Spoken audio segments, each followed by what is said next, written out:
Well, hello everyone. It's Anne with Art on the Creek, and I've got this video sped up to double speed. I want to talk to you today about art challenges. How many of you are participating in an art challenge, or have you ever? I do World Watercolor Month every year, or Inktober. Last year I did World Watercolor Month and Dogust, which was a dog for every day in August. You draw a dog every day in August. And we were also traveling, visiting family, and I found it to be exhausting. I couldn't wait for it to end. I think I was just kind of burnt out after the World Watercolor Month festivities in July. But that's okay. And this is why I want to talk to you today, because I have seen an awful lot on social media this year already, and it's January 22nd as I'm filming this, about participating in an art challenge. They're fun, they're great, they help you grow as an artist, they help you see the information that you need to see. You can set yourself a 5-minute timer every day and decide, that's it, I'm going to paint for 5 minutes every day. You literally can. In fact, I have a video, I'll put a link to it up here in the corner, where I gave myself that challenge last year, and it was January and I really enjoyed it. It helped me to really focus on what it was I needed to see to convey the message. Whenever you're creating art, whether it's for yourself or for others to see, you're telling a story, and you need to include that most essential information, which is why on this little drawing here that I'm doing, I started with the face, because that is what attracted me to this sweet little baby wrapped up in her little bunting in a little moon pillow. I thought it was just so cute. I'll put a link to this photo in the descriptions from Pixabay in case any of you want to paint this little adorable sweetheart. But paint what you love. When I draw, when I paint, no matter if it's a challenge or whatever else it is I'm doing, I paint with my heart. I see things with vivacity and energy and what their soul is saying. That's my artist's viewpoint. And when I express that on paper, sometimes it comes out entirely different than what I thought it would come out. I'm not a realistic painter. I paint what I feel. I don't paint what I see. Of course, I draw what I'm looking at, that sense, but I paint what I feel in my heart. I tried to convey in this one softness, peace, and comfort and love. And you can tell me in the comments if you think I achieved that. But you know, this is something that I'm doing just for myself, just for me. And I saw this picture. I was on Pixabay looking for something to paint. This was too adorable to pass up. So that was what happened today in my studio. I do come down here and work most days of the week. I do give myself some days off of painting because it is something I'm doing for my job right now. So that is something that I do want to break from. But if you are doing it just for yourself or as a hobby, then, you know, I think painting every day is a great idea. In fact, maybe I do paint every day because I'm always drawing something. When we're sitting and watching TV in the evening, I do have a sketchbook up there, and I will draw something, even if it's small, like a set of dice or the coaster, my cup of coffee, something like that. I will draw something every day. That is true. I don't always paint, but I will draw every single day. And since I've cultivated this habit over years and years and years of working on my art, it has really made me a much more confident artist, and it's enabled me to find my style. I know a lot of people are wondering, you know, how do you know what your style is? How can you discover that? Well, by painting an awful lot or drawing whatever art it is that you do a lot of it, and then you will figure out how things naturally kind of go. And I paint with what I see with my heart. So that is my style. Another one of the challenges that's going on right now, let's see, there's the 100-day challenge. That's a big one. I've always wanted to do something like that, but I peter out after about 7 days. Sandy Alnock, another artist here on YouTube, has a great fun project she's working on. It's a phenology wheel where you observe nature and record every single day. A lot of yarn artists will make a temperature blanket. I tried to do one of those one year, but it got so big that I had to kind of cut it down and just make it a striped blanket. I'm not one to continually follow prompts or challenges. I think that in and of itself is a challenge for me, to follow someone else's ideas of what I should paint.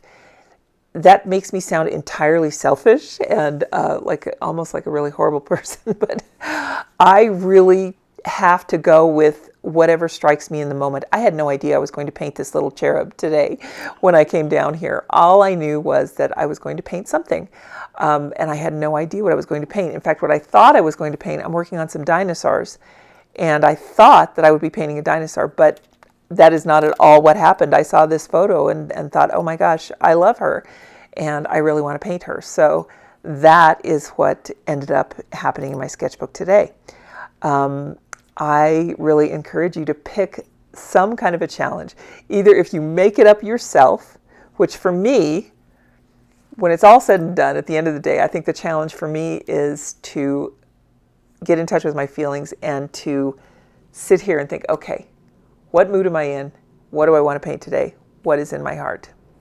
And if I can answer those 3 questions, then I can always find something to paint. There are days, though, when I can't. And those are the days when I look around me and I paint what I can see. For instance, I'll paint art supplies, I'll paint my phone, I'll paint my computer. Something that just gets my pencil moving. Another thing that I really rely on, and in fact I've got a whole book filled of sketches, Disney characters. I love Disney characters. It was the first thing that I got into when I started art as a child. And I've kept up with it. I love it. And my latest obsession is pencil sketches of Disney characters. And it's been so rewarding for me as a Nona, because my grandchildren love looking at the picture book that Nona has created with all of these characters that they recognize. And it's become a little bedtime story. So that was kind of a bonus that I didn't even expect, honestly. I was truly just drawing these characters because I like them. And my grandkids started looking and they were fascinated, and so we just made it a little story. And it's such a great conversation point. If you have a journal that you're working on and you have little ones or seniors or anyone else that you really want to sit down and talk to, show them your journal, let them look through it. It will spark some very interesting discussion that you did not expect, I promise you. Kids are amazing, the things that they can say. And I feel like when you're working with a different generation, if you're sitting and talking with a different generation, having some photos or something that you've made to talk about and turn the page and then talk about that one really helps you get to know that person a little bit better.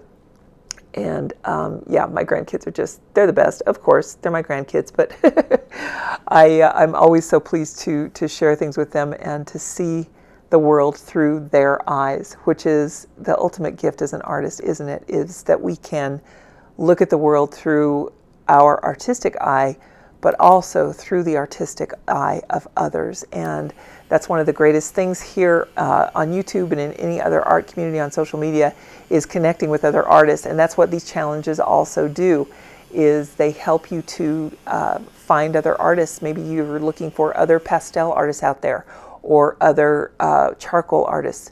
I guarantee you, if you start posting your work, start sharing your work, even if you pick a few hashtags to follow, you will be connected with a lot of wonderful people that can really encourage you. And everyone knows what other artists go through if you're talking with a group of artists. There's, staring at that blank page, yes, that can be very intimidating.